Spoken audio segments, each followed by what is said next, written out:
Hello दोस्तों, आपका स्वागत है हमारे कंपटीशन के यूट्यूब चैनल में। तो हम लोग यूपी पुलिस री एग्जाम की तैयारी कर रहे हैं। उसमें जो हमारा सेक्शन है आज का, जो हम लोग पढ़ने जाएंगे, जो पढ़ेंगे वो है हमारा क्या, करंट अफेयर्स का। हम लोग चर्चा करेंगे किस चीज का, करंट अफेयर्स का। करंट अफेयर्स इसलिए ये केवल यूपी पुलिस ही नहीं, ये आने वाले सभी कई एग्जाम के लिए इंपॉर्टेंट है। ठीक है, सभी एग्जाम, जैसे आपका बीपीएससी जो है टीचर का एग्जाम करवाता है, अभी बीपीएससी टीआरई 3.0 का एग्जाम होने वाला है, जो वो भी री एग्जाम है, क्योंकि उसका भी एक बार पेपर हुआ था, कैंसिल हो गया। तो उसमें भी उसका जो है 10 से 12 जून के आसपास जो है आपका एग्जाम होने वाला है, जो बिहार में। तो बहुत से अधिक मात्रा में छात्र जो उत्तर प्रदेश के भी वहां पर भरे हुए हैं और अदर स्टेट से भी वहां पे फॉर्म डाला गया है। तो जो ये करंट अफेयर्स करवाया जा रहा है, ये करंट अफेयर, ये सभी एग्जाम के लिए इंपॉर्टेंट है जो हाल फिलहाल एग्जाम होने वाला है। जैसे यूपी पुलिस का एग्जाम लगा हुआ है, ये होके ही रहेगा अभी, जैसे चुनाव खत्म होगा उसके बाद। लेकिन चुनाव के बाद ही आपका जो बीपीएससी है टीचर का एग्जाम है, इसका टीचर का एग्जाम, ये भी आपका 10 से 12 जून के बीच में होगा। और ये प्राइमरी लेवल और जूनियर लेवल, इसके साथ साथ टीजीटी और पीजीटी का भी एग्जाम वो करवाएगा। इसलिए ये सभी लोगों के लिए इंपॉर्टेंट क्लास है, जो कि आज ये 16 नंबर का क्लास है। आप देखेंगे इसके पहले 15 क्लास हम लोग अटेंड कर चुके हैं, जो प्रैक्टिस सेट के माध्यम से किया गया है। बीपीएससी के लिए बहुत जल्द ही अनाउंस किया जाएगा और उसकी तैयारी करवाई जाएगी, जिसमें उसमें जितने भी सेक्शन है आपको देखने के लिए मिलता है। हिंदी है और इंग्लिश, हिंदी इंग्लिश ये क्वालिफाइंग होता है। 30 नंबर का क्वेश्चन इसमें पूछा जाता है और उसमें से आपको 30% लाना होता है, यानी 9 नंबर आप लाते हैं तो पास हो जाते हैं क्वालिफाइंग पेपर में। एक ही पेपर होता है 150 क्वेश्चन का, उसमें से 30 नंबर हिंदी और इंग्लिश से आता है। उसके बाद बचा 120 क्वेश्चन। कितना दोस्तों? 120 क्वेश्चन। तो इसमें होता है 40 नंबर के आसपास जो है आपका देखने के लिए मिलता है मैथ और रीजनिंग का सेक्शन। उसके बाद आपका बचा 80 नंबर का, जो 80 नंबर का वेटेज है, मैं बीपीएससी टीचर की बात कर रहा हूं, प्राइमरी लेवल का। उसके बाद जो ये 80 नंबर है, ये जीके और जीएस यानी करंट अफेयर से संबंधित होता है। इसलिए मैं आपको बता रहा हूं कि ये करंट अफेयर्स आपके लिए बहुत इंपॉर्टेंट है, चाहे जो भी एग्जाम होने वाला हो अभी हाल फिलहाल, यानी जून जुलाई अगस्त के आसपास। ठीक है, तो चलिए इस सेशन के हम अपने पहले क्वेश्चन पे चलते हैं।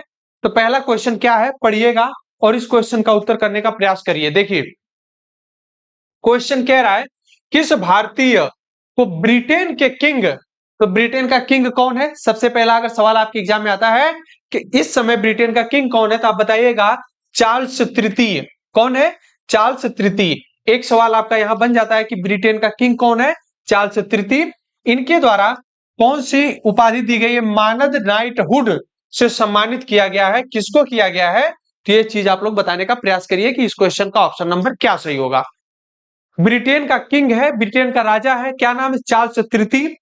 उसने मानद नाइटहुड की उपाधि दी है, मानद नाइटहुड की उपाधि से सम्मानित किया है। तो क्या वह गौतम अडानी को किया है, सुनील भारती मित्तल को किया है, या मुकेश अंबानी को, या फिर उदय कोटक को? तो देखिए ये ब्रिटेन का क्या फ्लैग है, यही के वो राजा हैं तृतीय। कौन? चार्ल्स तृतीय। और इन्होंने किसको दिया है? तो सुनील भारती मित्तल को दिया है, क्या? मानद नाइटहुड की उपाधि दिया है। तो ये देख लीजिएगा, यही है कौन? सुनील भारती मित्तल। इसलिए क्वेश्चन नंबर 1 का option number B is the correct हो जाएगा। जो सुनील मित्तल है, कौन? सुनील भारती मित्तल, इनको दिया गया है मानद नाइटहुड की उपाधि से सम्मानित किया गया। और कौन सम्मानित किया है? तो चार्ल्स तृतीय, जो कि ब्रिटेन के राजा हैं। ठीक है, तो आप लोग ये सवाल का ऑप्शन देख लिए होंगे, बी इज द करेक्ट हो जाएगा। अपने अगले सवाल पर चलते हैं। क्वेश्चन नंबर 2 बहुत इंपॉर्टेंट क्वेश्चन है, जो कि आज के समय में बहुत चर्चित है। जो सूर्य घर है, पीएम सूर्य घर मुफ्त बिजली योजना के लिए कितने करोड़ रुपए की मंजूरी दी गई है बजट में? ठीक है, याद रखिएगा, जो पीएम सूर्य घर मुफ्त बिजली योजना है, इसके लिए कितने करोड़ रुपए जो है वह दिया गया है, उसके लिए मंजूरी दी गई है। तो क्या 50,000 करोड़ रुपया, या फिर आपका 60,000 करोड़, या फिर आपका 7,000, 75,000 करोड़, या फिर 90,000 करोड़ रुपए?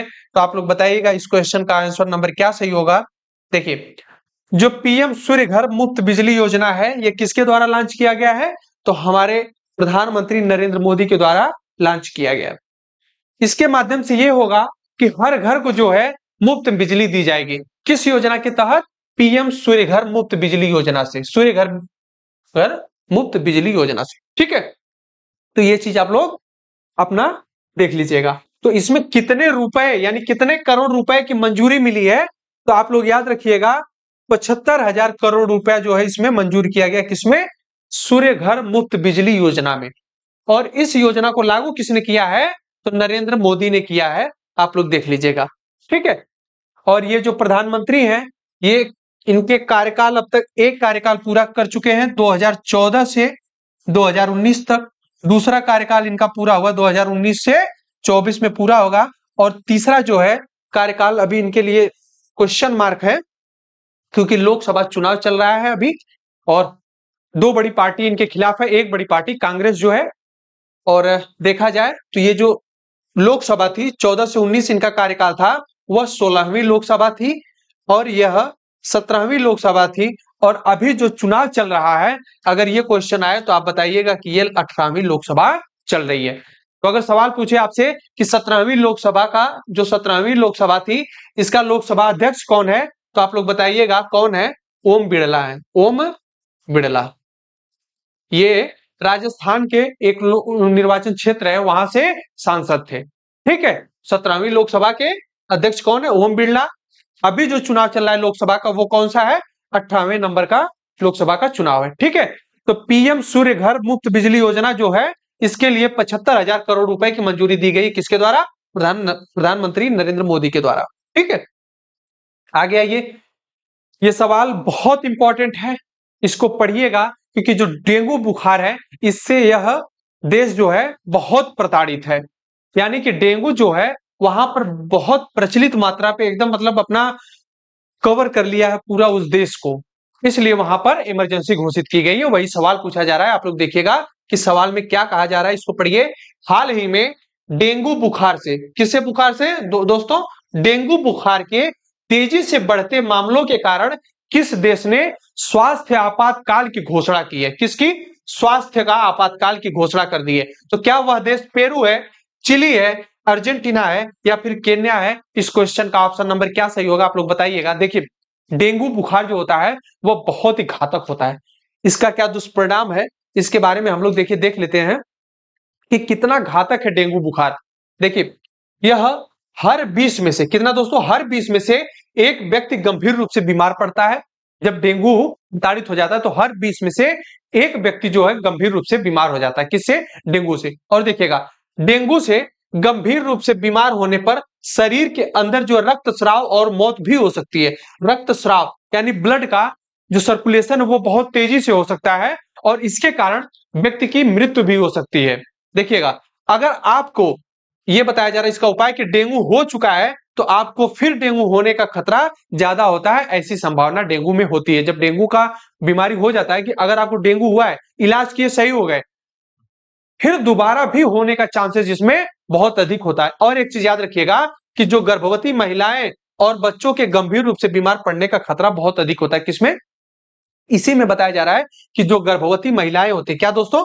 जो गर्भवती महिलाएं होती हैं, जो मतलब प्रेग्नेंट होती हैं, उनको और जो बच्चे होते हैं, इनके ऊपर डेंगू का बहुत बड़ा यानी बहुत खतरा पड़ता है, ठीक है। तो आप लोग देख लिए कि डेंगू के बारे में क्या क्या है।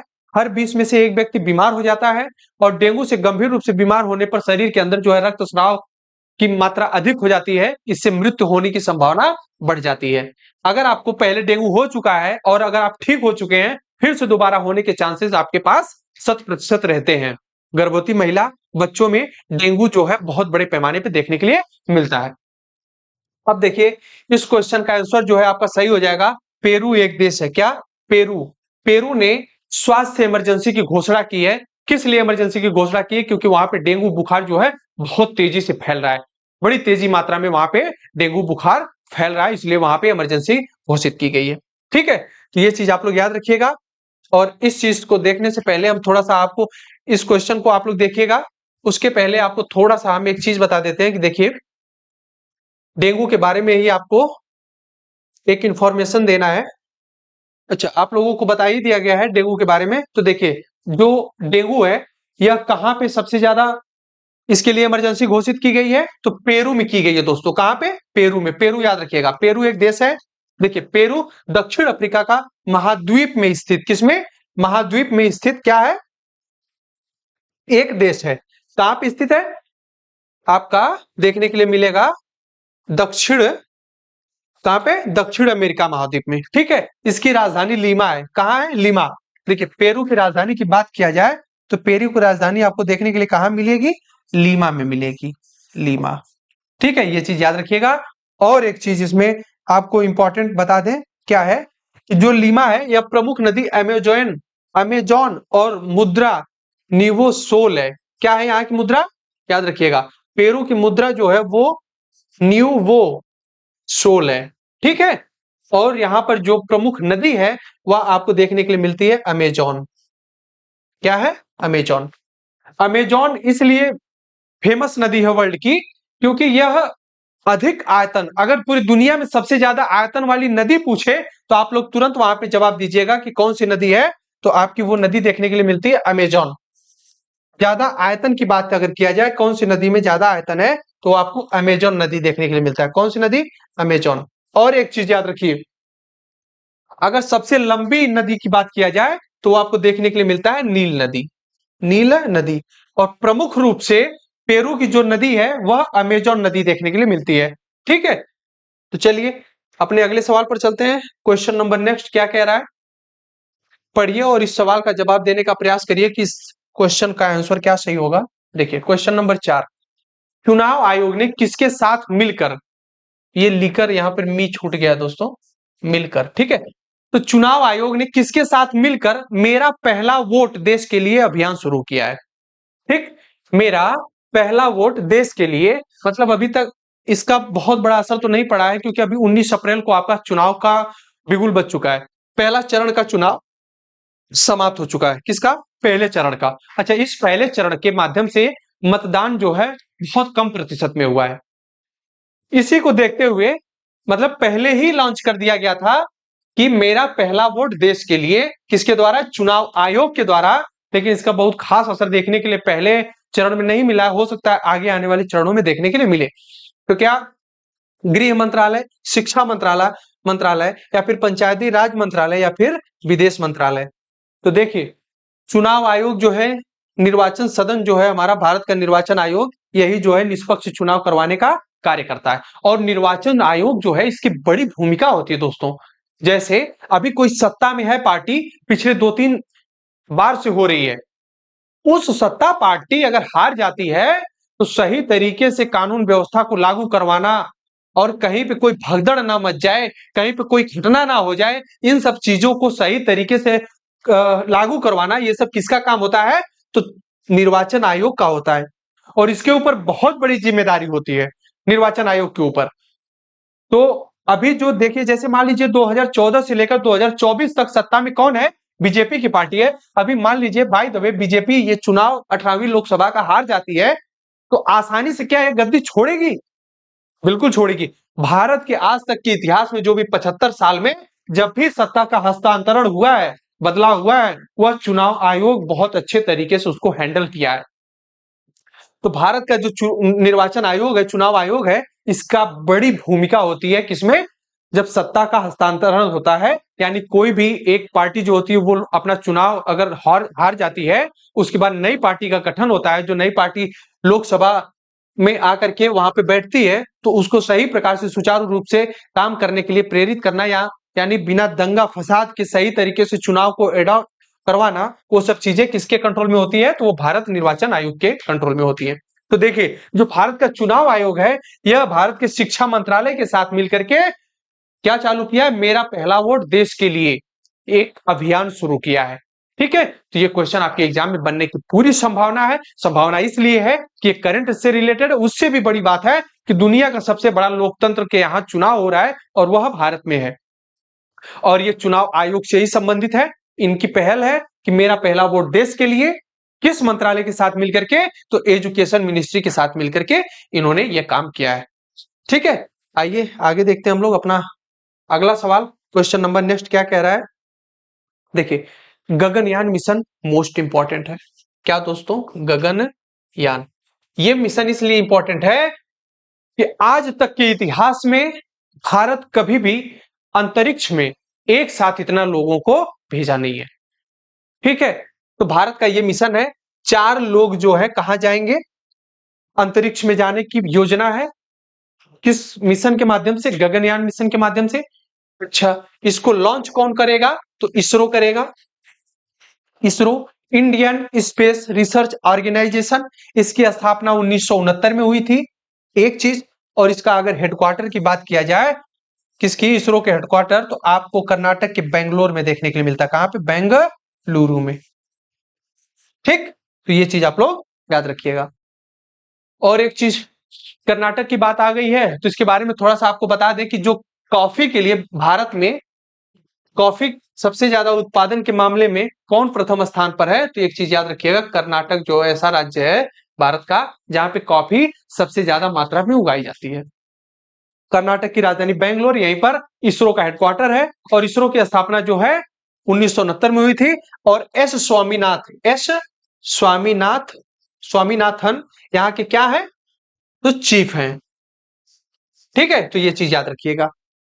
और देखिए, इंडियन स्पेस रिसर्च ऑर्गेनाइजेशन जो है, इसने अभी हाल ही में सखी नाम का क्या एक ऐप लॉन्च किया है, सखी ऐप। और ये सखी ऐप क्या करेगा? अगर पूछे कि सखी ऐप को किसने लॉन्च किया है, तो आप बताने का काम करिएगा कि भारत की अनुसंधान एजेंसी इसरो है, इसने लॉन्च किया है सखी ऐप। अब सखी ऐप ये करेगा क्या?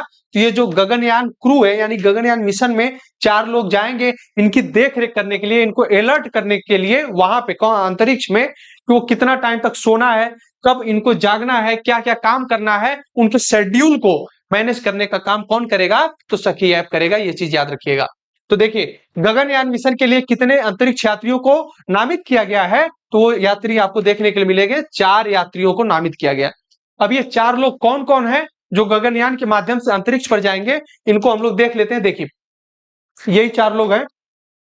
कौन कौन है? कृष्णन साहब है, बालकृष्णन साहब, और ये ग्रुप कैप्टन आपको देखने के लिए मिलेंगे अजीत कृष्णन। क्या नाम इसका? इनका अजीत कृष्णन। इसके बाद ग्रुप कैप्टन कौन है? अंगद प्रताप। Group captain Angad Pratap. और चौथे नंबर पर आपको देखने के लिए कौन मिलेंगे? तो इनको देख लीजिएगा, विंग कमांडर है कौन? शुभांशु शुक्ला। कौन? शुभांशु शुक्ला। तो यही 4 हमारे नौजवान लोग हैं जो अंतरिक्ष में जाने का काम करेंगे। आप लोग याद करिएगा किस मिशन के लिए जाएंगे ये लोग? गगनयान। गगनयान। तो जो गगनयान मिशन के तहत यही 4 लोग जाएंगे अंतरिक्ष में। और इनकी देखरेख के लिए, इनके स्वास्थ्य के लिए, इनकी नींद पूरा हो रही है कि नहीं हो रही है, इनको कब नहाना है, कब खाना है, किस प्रकार से अंतरिक्ष में रहना है, इन सब की जांच पड़ताल के लिए इसरो ने सखी ऐप लॉन्च किया है। सखी ऐप। तो ये चीज आप लोग याद रखिएगा। 4 लोगों को नॉमिनेट किया गया है। कौन कौन 4 लोग हैं? तो आप लोग याद रखिएगा, ग्रुप कैप्टन बालकृष्णन नायर है, फिर ग्रुप कैप्टन दूसरे नंबर पर आपके अजीत कृष्णन है, और तीसरे नंबर पर ग्रुप कैप्टन अंगद प्रताप हैं, और विंग कमांडर शुभांशु शुक्ला है चौथे नंबर पर। तो यही 4 लोग गगनयान के माध्यम से कहां जाएंगे? अंतरिक्ष में जाएंगे। तो ये क्वेश्चन का आंसर नंबर क्या सही होगा? 4 इज द करेक्ट हो जाएगा। आइए अपने अगले सवाल पर चलते हैं। क्वेश्चन नंबर 6 क्या कह रहा है, इसको पढ़िएगा और इस सवाल का उत्तर करने का प्रयास करिएगा। देखिए, अभी टी20 अंतरराष्ट्रीय क्रिकेट में, टी20 अंतरराष्ट्रीय क्रिकेट के इतिहास में सबसे तेज शतक का रिकॉर्ड किस खिलाड़ी ने लगाया? टी20 की बात कर रहा है। देखिए, फॉर्मेट कितना होता है मैं बता देता हूं, हमेशा बताता हूं, क्रिकेट की बात आती है। 3 फॉर्मेट है क्रिकेट में। कितने? 3 फॉर्मेट। एक होता है आपका टी20, एक होता है 50 ओवर का जिसको वनडे बोला जाता है, वनडे, और एक होता है टेस्ट जो कि 5 दिन का खेल होता है और प्रत्येक दिन 90 ओवर फेंका जाता है, 90 ओवर का गेम होता है। 3 चीजें। तो ये आपको वनडे में नहीं पूछ रहा है, टेस्ट में नहीं पूछ रहा है, टी20 में सबसे तेज शतक लगाने के मामले में कौन बल्लेबाज जो है रिकॉर्ड तोड़ा है, सबसे तेज शतक बनाने का रिकॉर्ड बनाया है? तो क्या कुशल मल्ला बनाया है, या फिर जॉन निकोल लॉफ्टी ईटन ने बनाया, या फिर डेविड मिनल, या फिर रोहित शर्मा ने? तो देखिए, वो वही बल्लेबाज है, यही खिलाड़ी हैं जिन्होंने यह रिकॉर्ड अपने नाम किया है। सबसे तेज टी20 में सबसे तेज शतक मारने का रिकॉर्ड जो है किसने बनाया? तो इन्होंने बनाया, और इनका नाम क्या है? John Nicol Lofty Eaton. इसलिए इस क्वेश्चन का ऑप्शन नंबर 20 द करेक्ट हो जाएगा। क्या होगा इस क्वेश्चन का ऑप्शन? 20 द करेक्ट हो जाएगा। ठीक है, देखिए, आईसीसी की बात किया जाए, इंटरनेशनल क्रिकेट काउंसिल इसका फुल फॉर्म होता है। इसकी स्थापना 1909 में हुई थी, और इसका हेडक्वार्टर आपको यूएई में देखने के लिए मिलता है। कहां पे? यूएई में। और यही वह आईसीसी है जो अंतरराष्ट्रीय स्तर पर क्रिकेट जो है उसका ऑर्गेनाइजेशन करवाने का काम कौन करता है? तो आईसीसी करता है। ठीक है, अगला सवाल देखते हैं हम लोग। क्वेश्चन नंबर 7 क्या कह रहा है? हाल ही में किस विश्वविद्यालय को यूजीसी श्रेणी 1 का दर्जा मिला है? किसका यूजीसी श्रेणी का दर्जा मिला है? तो वह कौन विश्वविद्यालय? क्या डीयू है, दिल्ली यूनिवर्सिटी, या बनारस हिंदू विश्वविद्यालय, या फिर वीआईटी, या फिर बिहार केंद्रीय विश्वविद्यालय? किसको मिला है क्या यूजीसी श्रेणी का दर्जा? बताइएगा। ये जो यूजीसी श्रेणी का दर्जा ये भारत सरकार के द्वारा दिया जाता है, तो किसको मिला है? तो आप लोग हमेशा याद करिएगा, ऑप्शन नंबर डी इसका सही होगा कि जो बिहार का केंद्रीय विश्वविद्यालय है इसको मिला है यूजीसी श्रेणी का दर्जा। ठीक है, आइए क्वेश्चन नंबर 8 पे चलते हैं हम लोग, और इस क्वेश्चन को पढ़ करके, क्योंकि ये करंट का बहुत अभी जल्द ही का सवाल है, एकदम करंट का सवाल है, मतलब आप समझ रहे होंगे समसामयिक में आता है ये। क्वेश्चन नंबर 8 क्या पूछ रहा है? किस देश के फोटोग्राफर एलेक्स, क्या नाम है उसका? एलेक्स डॉसन ने under water photographer of the year 2024 का पुरस्कार जीता है। देखिए, अंडर वाटर का मतलब होता है वाटर के अंदर, यानी कि पानी के अंदर से, जल के अंदर से उन्होंने क्या किया है? तो फोटोग्राफी करने का काम किया है। तो किसने किया है? तो क्या उनका नाम अजरबैजान है, या फिर मंगोलिया के, या फिर चिली के, या फिर स्वीडन के हैं? तो वह किस देश के? कौन? एलेक्स डॉसन किस देश के हैं जिन्होंने under water photographer of the year 2024 का पुरस्कार जीता है? ये मोस्ट इंपॉर्टेंट सवाल है, मोस्ट इंपॉर्टेंट सवाल है जो आपके एग्जाम में बनने की पूरी संभावना है।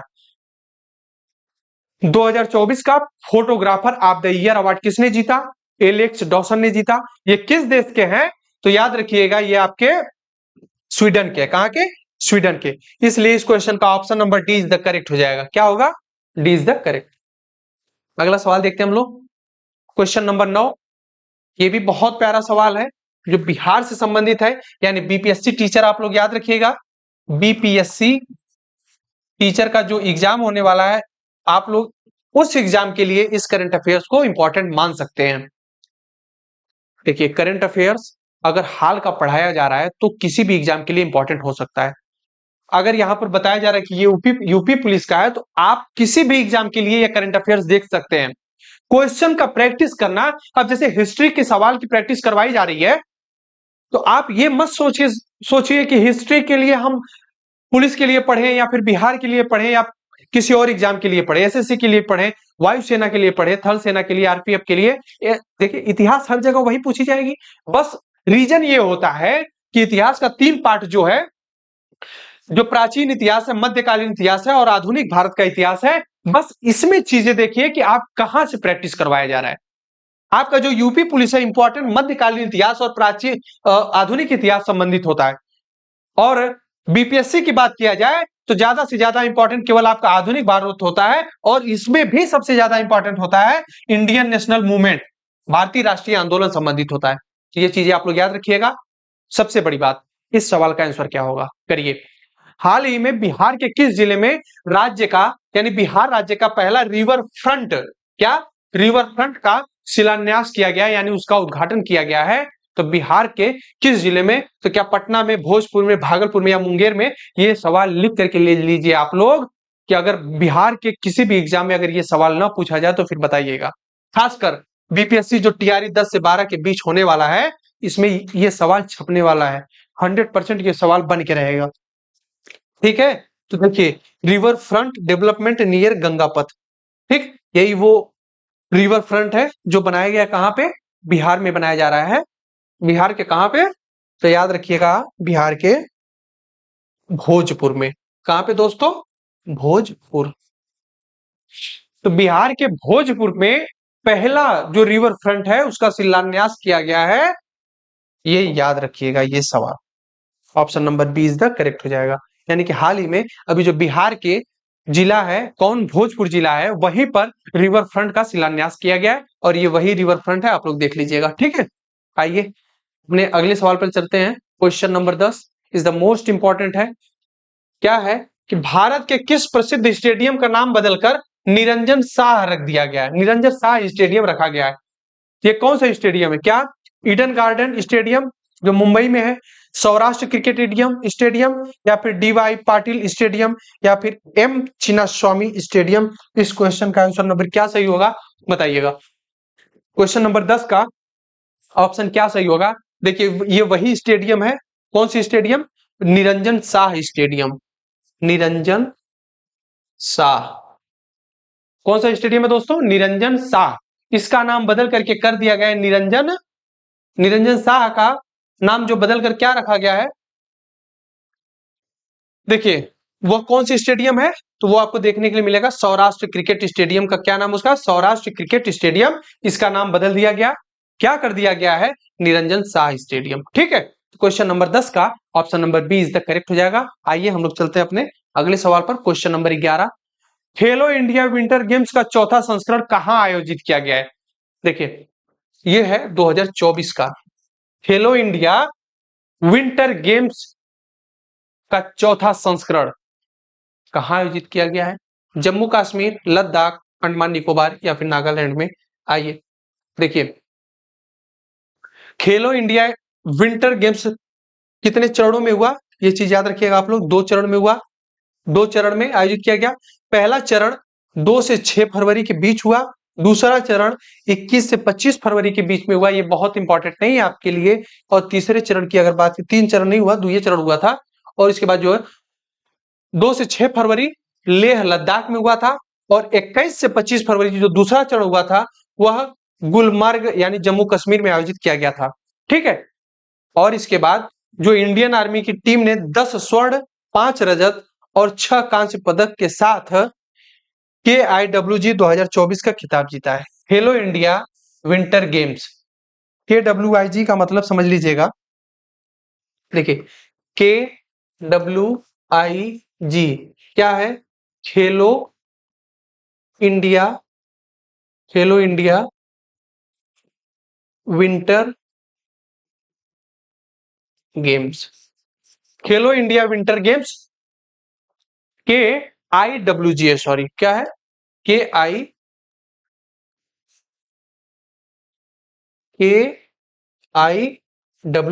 खेलो इंडिया विंटर गेम्स। ठीक है, तो ये चीज आप लोग याद रखिएगा। इसमें कौन प्रथम स्थान पे रहा? तो इंडियन आर्मी। कौन? इंडियन आर्मी, जिसने 10 स्वर्ण पदक जीता, 5 रजत और 6 कांस्य पदक के साथ नंबर 1 पर रहा। कौन? इंडियन आर्मी की टीम। यह 2 चरण में हुआ। पहला चरण 2 से 6 फरवरी के बीच हुआ। कहां पे? लेह यानी लद्दाख में लेह है। और दूसरा चरण हुआ 21 से 25 फरवरी के बीच, जो जम्मू कश्मीर के गुलमर्ग में हुआ। ठीक है, तो इतना चीज आप लोग याद रखिएगा। आइए देख लेते हैं इस क्वेश्चन का आंसर क्या होगा। तो आपका जो जम्मू कश्मीर में देखने के लिए मिलेगा क्या? खेलो इंडिया विंटर गेम्स का जो संस्करण है यानी चौथा संस्करण, ये आपको देखने के लिए मिला कहां पे? तो जम्मू कश्मीर में। ठीक है, अगला सवाल देखते हैं हम लोग। क्वेश्चन नंबर 12, वैज्ञानिक अनुसंधान के लिए GD बिड़ला पुरस्कार जीतने वाली पहली महिला वैज्ञानिक कौन बनी है? देखिए जो GD बिड़ला पुरस्कार है, कौन सा? GD बिड़ला पुरस्कार किसको मिला? तो क्या एम फातिमा बीबी को मिला है, ईर्षिता विश्वास को मिला है, या फिर रानी चटर्जी को मिला है, या फिर आदिति शेंडे को मिला है? तो आपको बता दें कि जो वैज्ञानिक अनुसंधान के लिए GD बिड़ला पुरस्कार है, ये किसको मिला है? तो ये मिला है आदिति शेंडे को। तो question number D is the correct हो जाएगा। कौन सा question? Question number D is the correct हो जाएगा। ये चीज आप लोग याद रखिएगा। देखिए अब इनके बारे में थोड़ा सा देख लेते हैं। जो आदिति शेंडे हैं, कौन? इनका नाम क्या है? आदिति शेंडे। इनको मिला है 2023 GD बिड़ला पुरस्कार। ठीक, और एक चीज याद रखिएगा कि ये जो बिड़ला पुरस्कार मिला, ये भौतिक शास्त्र यानी वैज्ञानिक आदिति शेंडे को क्वांटम सूचना एवं संगणना के क्षेत्र में किए गए कार्य के लिए 2023 का घनश्याम दास बिड़ला पुरस्कार या GD बिड़ला पुरस्कार दिया गया है। ठीक, दिए जाने की इनको घोषणा की गई है। यही है, देख लीजिएगा इनको। कौन है ये? आदिति शेंडे। तो इस क्वेश्चन का ऑप्शन नंबर क्या सही हो जाएगा? डी इज द करेक्ट हो जाएगा। ठीक है, D is the correct, sunny day. अगला सवाल देखते हैं, क्वेश्चन नंबर 13 क्या कह रहा है? हाल ही में कौन भारत की पहली महिला पिच क्यूरेटर बनी है? देखिए पिच क्यूरेटर का मतलब ये होता है पिच की देख रेख करने वाली। पिच क्या होता है? जैसे क्रिकेट का मैदान होता है, क्रिकेट पे यहाँ पर पिच होती है, एक बैट्समैन यहाँ होगा, एक बैट्समैन यहाँ होगा, बॉलर यहाँ से बॉलिंग करेगा, ठीक है, और एक यहाँ पर विकेट कीपर होगा। तो ये जो होता है यही पिच होता है। और इस पिच का क्यूरेटर मतलब उसकी देख रेख करने वाला पहली महिला बनी है। इसके पहले कोई भी महिला भारत की या कहीं की भी मतलब भारत की कोई भी महिला पिच क्यूरेटर के पद पर नहीं बनी थी। तो कौन है? तो क्या जयसिंथा कल्याण है, अनीता वर्मा है, बिमला चौहान है, या फिर शिल्पा खंडेलवाल है? इस क्वेश्चन का ऑप्शन नंबर क्या सही होगा आप लोग बताइएगा। देखिए यही है वो महिला जो पिच क्यूरेटर बनी है। कौन है? Pitch curator. तो उनका नाम आपको बता दें तो उनका नाम है जयसिंथा कल्याण। क्या नाम है? जयसिंथा कल्याण। और इनको देख लीजिए यही है जयसिंथा कल्याण। क्या बनी है? पहली पिच क्यूरेटर बनी है। कहां की? भारत की पहली पिच क्यूरेटर बनी है। तो ये चीज आप लोग याद रखिएगा। अपने अगले सवाल पर चलते हैं। देखिए वर्ष 2024 के Dada Saheb Phalke international film festival award में किसे बेस्ट फिल्म का पुरस्कार मिला है? बताइए किसको बेस्ट फिल्म का पुरस्कार मिला है? ये सभी एक्टर्स हैं और ये इनको अगर इनकी बात किया जाए तो ये कौन है? डायरेक्टर है, डायरेक्टर। ठीक है, तो ये चीज आप लोग याद रखिएगा। इनको जानने से पहले सॉरी, ये जो 14 नंबर का क्वेश्चन है क्या कह रहा है? फेस्टिवल अवार्ड्स में किसे बेस्ट फिल्म का पुरस्कार दिया गया? ये चीज आप लोग याद रखिएगा। तो जो बेस्ट फिल्म है जवान को दिया गया। किसको? जवान को। और एक चीज याद रखिएगा 2024 में जो Dada Saheb Phalke international film festival है इसमें बेस्ट एक्टर का अवार्ड किसे दिया गया है? तो जवान फिल्म है। क्या? जवान फिल्म की कौन है ये? शाहरुख खान। शाहरुख खान इनको बेस्ट एक्टर के रूप में दिया गया है। 2024 के दादा साहब फाल्के अवार्ड में इंटरनेशनल फिल्म फेस्टिवल अवार्ड में बेस्ट एक्टर का अवार्ड किसको मिला है? तो वो शाहरुख खान को मिला है। और शाहरुख खान जो है किस मूवी के लिए मिला है? तो जवान मूवी के लिए मिला है इनको। ठीक है, तो ये चीज आप लोग याद रखिएगा। आगे चलते हैं हम लोग। और बेस्ट एक्टर की बात किया जाए तो जवान मूवी के जो बेस्ट एक्टर हैं वो यही है, तो इनको मिला है। ठीक है, अगला सवाल देखते हैं हम लोग। हाल ही में रायसीना डायलॉग के किस संस्करण का आयोजन नई दिल्ली में चतुरंगा संघर्ष प्रतियोगिता सहयोग निर्माण विषय के साथ हुआ है? इस क्वेश्चन का ऑप्शन नंबर क्या सही होगा आप लोग बताने का प्रयास करिएगा। तो देखिए ये जो दिल्ली में चतुरंगा संघर्ष प्रतियोगिता सहयोग निर्माण हुआ है यह किस विषय के साथ हुआ है, यानी कितने विषय के साथ हुआ है? तो आप बताइएगा कि 9वें। तो इस क्वेश्चन का option number C is the correct हो जाएगा। ठीक है, आशा करते हैं आप लोग इस सेशन को बहुत इंजॉय किए हैं। देखते रहिए माई कंपटीशन के यूट्यूब चैनल को। मिलते हैं नेक्स्ट वीडियो में, तब तक के लिए जय।